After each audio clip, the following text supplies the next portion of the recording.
ಅಖಂಡ ಕರ್ನಾಟಕದ ಮಹಾಜನತೆಗೆ, ಅದರಲ್ಲೂ 5 ಕೋಟಿ ಚಿಲ್ಲರೆ ಮತದಾರರಿಗೆ ನನ್ನ ನಮಸ್ಕಾರ. ಅಳದು ತೂಗಿ ಯೋಚನೆ ಮಾಡಿದ್ದೀನಿ ನಾನು ಈಗ ಒಂದು ರಾಜಕೀಯ ಪಕ್ಷ ಕಟ್ಬಿಡ್ಬೇಕು ಅಂತ.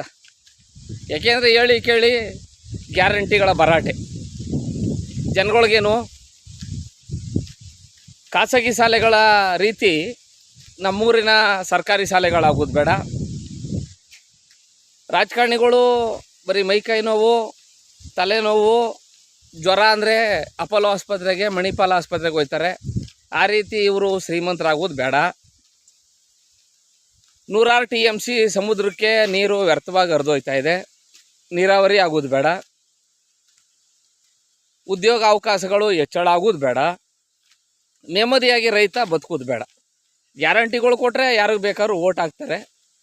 ಅದರ ಹಿನ್ನೆಲೆಯಲ್ಲಿ ನಾನು ನಿರ್ಧಾರ ಮಾಡಿದ್ದೀನಿ, ಒಂದು ರಾಜಕೀಯ ಪಕ್ಷ ಕಟ್ಬಿಟ್ಟು ಅದರಲ್ಲಿ ಪ್ರಣಾಳಿಕೆಯಲ್ಲಿ ಯಾವ ರೀತಿ ಇರ್ತದೆ ಗೊತ್ತಾ? ಇವತ್ತು ಆಡಳಿತ ನಡೆಸ್ತಾ ಇರ್ತಕ್ಕಂಥ, ರಾಜ್ಯದಲ್ಲಿ ಆಡಳಿತ ನಡೆಸ್ತಾ ಇರುವಂಥ ರಾಜಕೀಯ ಪಕ್ಷಗಳಿಗೆ ಡಬಲ್ ಕೊಡೋದು. ಈಗ ಶಕ್ತಿ ಯೋಜನೆಯಲ್ಲಿ ಮಹಿಳೆಯರಿಗೆ ಮಾತ್ರ ಉಚಿತ ಪ್ರಯಾಣ ಇದೆ, ಪುರುಷರಿಗೂ ಕೊಡೋದು ನಾವು ಇನ್ನೊಂದು 5,000 ಕೋಟಿ. ಆಮೇಲೆ ಈಗ 30 ರೂಪಾಯಿ ಅಕ್ಕಿ ಕೊಡ್ತಾವ್ರೆ ಒಂದು 5-6 ಸಾವಿರ ಕೋಟಿಲಿ. ಅದು ಇನ್ನೊಂದು 10-12 ಕೋಟಿ ಆದ್ರೂ ಬುಲೆಟ್ ರೈಸ್ ಕೊಡೋದು, ಸಣ್ಣ ಅಕ್ಕಿ. ಯಾಕೆಂದರೆ ರಾಜಕಾರಣಿಗಳೆಲ್ಲ ನಿಮ್ಗೆ ದಪ್ಪಕ್ಕಿ ಕೊಟ್ಬಿಟ್ಟು ಅವ್ರು ಸಣ್ಣ ಅಕ್ಕಿಲಿ ನಾಲ್ಗೆ ಮ್ಯಾಗ ಮಡಗಿದ್ರು ಸಾಕು, ಗೊಳಕ್ಕಂತ ಗಂಟ್ಲು ಹೊಂಟೋಗೋಂಗೆ ಹೊಟ್ಟೆಗೆ ಅವ್ರು ಸಣ್ಣ ಅಕ್ಕಿ ಉಣ್ತಾರೆ, ಸೋನಾ ಮಸೂರಿ ಉಣ್ತಾರೆ. ಅಂಥದ್ದು ಒಂದು 25 kg ಅಕ್ಕಿ ಕೊಡೋದು.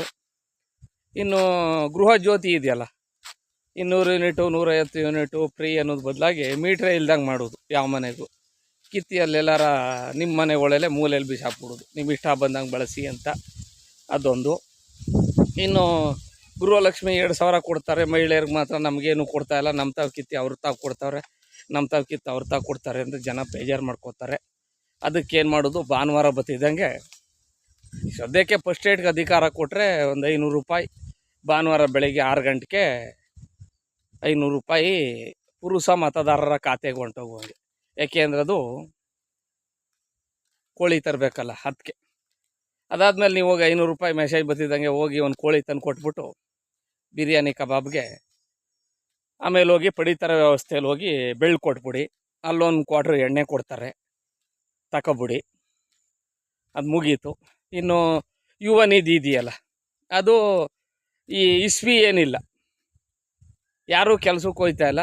ಡಿಗ್ರಿ ಮಾಡಿಬಿಟ್ಟು ಪದವಿ, ಯಾವ್ಯಾವ ಪದವಿ ಮಾಡಿರಿ ಅವ್ರಿಗೆ 1,000 2,000 ಇವತ್ತಿನ ಲೆಕ್ಕಾಚಾರಕ್ಕೆ ಆಗೋದಿಲ್ಲ. ಮತದಾನ ಮಾಡೋರಾದರೆ ಅವ್ರು ಮಾಮೂಲಿ ನಿಮಗೂ 500 ರೂಪಾಯಿ ಬರ್ತದೆ, 1 ಕ್ವಾಟ್ರ್ ಎಣ್ಣೆ ಬರ್ತದೆ. 1 ಕ್ವಾಟ್ರ್ ಎಣ್ಣೆ ಬೇಡ ಅಂದರೆ ಮಾಮೂಲಿ ಆ ಕ್ವಾಟ್ರ್ ದುಡ್ಡು ನಿಮ್ಮ ಖಾತೆಗೆ ಹೋಯ್ತದೆ, ಅದು ರೆಡಿ ಮಾಡಿಬಿಡಿ. ಇಲ್ದಾರೆ ಅದೇ ಎಣ್ಣೆ ಇಸ್ಕೊಂಡು ಯಾರಿಗಾರ ಕುಡೀರಿಗೆ ಮಾರ್ಕೊಬಿಡಿ, ಇಲ್ಲಿಗೆ ಸರೋಯ್ತದಲ್ಲ. ಯಾಕೆಂದರೆ ನಾನು ಹೇಳ್ದಂಗೆ ಸ್ವತಂತ್ರ ಬಂದು ಇಷ್ಟು ವರ್ಷ ಆಗದೆ, ಸರ್ಕಾರಿ ಶಾಲೆಗಳು ವರ್ಷದಿಂದ ವರ್ಷಕ್ಕೆ ಬಾಕ್ಲಾಕ್ ಹೋಯ್ತವೆ. ಅದ್ರ ಬಗ್ಗೆ ನಾವು ಪ್ರಶ್ನೆ ಮಾಡುವುದಿಲ್ಲ. 100 TMC ನೀರು ಸಮುದ್ರಕ್ಕೆ ವ್ಯರ್ಥವಾಗಿ ಹರಿದೋಯ್ತಾ ಇದೆ. ನೀರಾವರಿ ಮಾಡಿ ನಮ್ಮೂರು ಕಟ್ಟೆ ಕೆರೆಗಳನ್ನು ಹೂಳೆತ್ತಿಸಿ ಅನ್ನೋದು ಬೇಕಾಗಿಲ್ಲ. ಉದ್ಯೋಗ ಅವಕಾಶಗಳನ್ನು ಸೃಷ್ಟಿ ಮಾಡಿ ಅನ್ನೋದು ಬೇಕಾಗಿಲ್ಲ. ನಾನು ಹೇಳುವಾಗ ರಾಜಕಾರಣಿಗಳು ಮೈಕೈ ನೋವು, ತಲೆನೋವು, ಜ್ವರ ಬಂದರೆ ಮಣಿಪಾಲು, ಅಪೋಲೋ ಆಸ್ಪತ್ರೆಗೆ ಹೋಗ್ತಾರೆ. ನಾವು ಹಿಂಗೆ ಇನ್ಯಾಕೆ ಒಂದು ಡೋಲೋ 650 ಮಾತ್ರೆಯೋ, ಒಂದು ಕ್ರೋಸಿನ್ನೋ, ಒಂದು ಡೋಲಪರೋ ಇಂಥ ಮಾತ್ರೆ ನುಂಗ್ಕೊಂಡು ಯಾವ್ದಾರ ದೊಡ್ಡ ರೋಗ ಬಂದಾಗ ಒಂದೇ ಸಲ ವಾಸೆ ಮಾಡೋಕ್ಕಾಗ್ದೇ ಮಸಾಣ ಕಡ್ಗೆ ಹೋಗೋದು ಸಾಕು ನಮಗೆ, ನಮ್ಮ ಯೋಗ್ಯತೆಗೆ ಇಷ್ಟೇ. ಅದ್ರ ಮೇಲೆ ನಮಗೇನು ಬೇಕಾಗಿಲ್ಲ.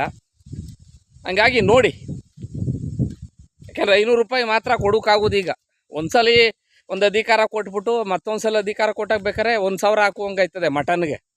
ಈಗ ಸದ್ಯಕ್ಕೆ ಚಿಕನ್ಗೆ ಒಂದು 500 ರೂಪಾಯಿ ಭಾನುವಾರ ಹಾಕೋ ರೇಂಜ್ಗೆ ಮಾಡೋಣ. ಏನೀಗ 60,000 ಕೋಟಿ ಗ್ಯಾರಂಟಿಗಳು ಹೋಯ್ತಾ ಇದೆ. ಈಗ ಇನ್ನೊಂದು 60,000 ಕೋಟಿ ಆಲಿ ಬಿಡಿ, 4 ಲಕ್ಷ ಕೋಟಿ ಬಜೆಟ್ ಅದೇ ಕರ್ನಾಟಕ ರಾಜ್ಯದ್ದು. 1.25 ಲಕ್ಷ ಕೋಟಿ ಗ್ಯಾರಂಟಿಗಳ್ಗೋಲಿ. ಇನ್ನು ಈಗ 7 ಲಕ್ಷ ಕೋಟಿ ಅದೇ. ಇನ್ನು ಒಂದು 2 ವರ್ಷದಲ್ಲಿ 10 ಲಕ್ಷ ಕೋಟಿಗೆ ಹೋದದೆ. ಆಚ್ಕೊಂದು 5 ಲಕ್ಷ ಕೋಟಿ ಆದರೆ ಅದಕ್ಕೊಂದು 1.25 ಲಕ್ಷ ಕೋಟಿ ವರ್ಷಕ್ಕೆ ಬಡ್ಡಿಗೆ ಹೋಗಲಿ.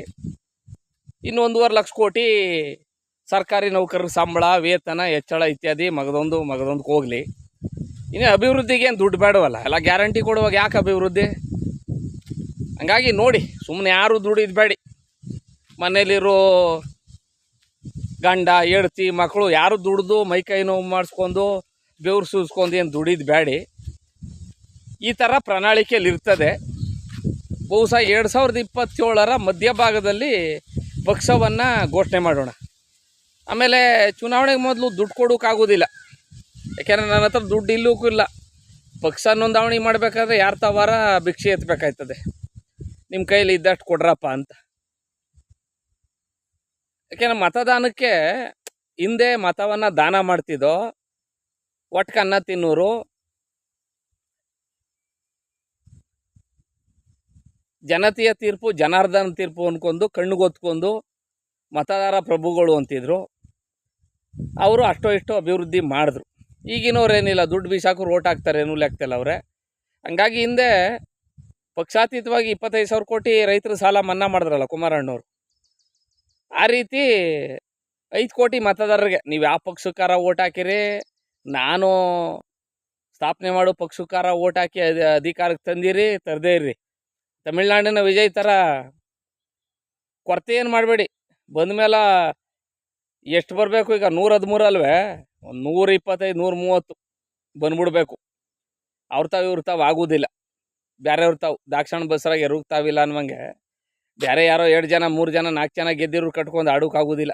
ಅವ್ರ ತಾವು ಫುಲ್ಲು ಬಹುಮತ ಕೊಟ್ಬಿಡಿ, ಓಟ್ಗೆ 5,000. ನೆಕ್ಸ್ಟು ಏನಿಲ್ಲ, 25,000 ಕೋಟಿ ಕುಮಾರಣ್ಣವರು ಸಾಲ ಮನ್ನಾ ಮಾಡ್ದಂಗೆ 5,000 ಮುಖ್ಯಮಂತ್ರಿಯಾಗಿ ಪ್ರಮಾಣ ವಚನ ಸ್ವೀಕರಿಸಿದ ಗಳಿಗೆಲಿ ಈ ರಾಜ್ಯದ 5 ಕೋಟಿ ಚಿಲ್ಲರೆ ಮತದಾರರಿದ್ದಾರಲ್ಲ ಎಲ್ಲರಿಗೂ ನೀವು ಯಾವ ಖಾತೆ ಇರ್ತದೆ ಬ್ಯಾಂಕಲ್ಲಿ ಆ ಖಾತೆಗೆ 5,000, ಓಟ್ಗೆ 5,000. ಇವರೆಲ್ಲ 1,000 2,000 3,000 ಕೊಡ್ಬೋದು. 5,000 ಕೂಡಲೇ ಜಮಾವಣೆ ಆಗೋ ಥರ ಆದೇಶ ಮಾಡಿಬಿಡ್ತೀನಿ. ಇದು ಮತದಾನ ಅಲ್ಲ, ಮತ ಮಾರಾಟ ಮಾಡ್ಕೊಂಡುದಕ್ಕೆ ಅಂತ. ಅದಾದ ನಂತರ ನಮಗೇನು 5 ವರ್ಷವೇ ಸಾಕು ಸರ್ಕಾರ. ತಿರ್ಗಾ ಬೇಕಾರೆ ಈ ಸಾಲ ಕೊಟ್ಟಿರೋರು ಸರ್ಕಾರಕ್ಕೆ ಬಂದು ನಮ್ಮ ಮನೆ ಮಠಗಳೆಲ್ಲನ ವಶಪಡಿಸ್ಕೊಂಡು ನಮ್ಮ ಗುಲಾಮರಾಗಿ ದುಡಿಸ್ಕೊಂಡು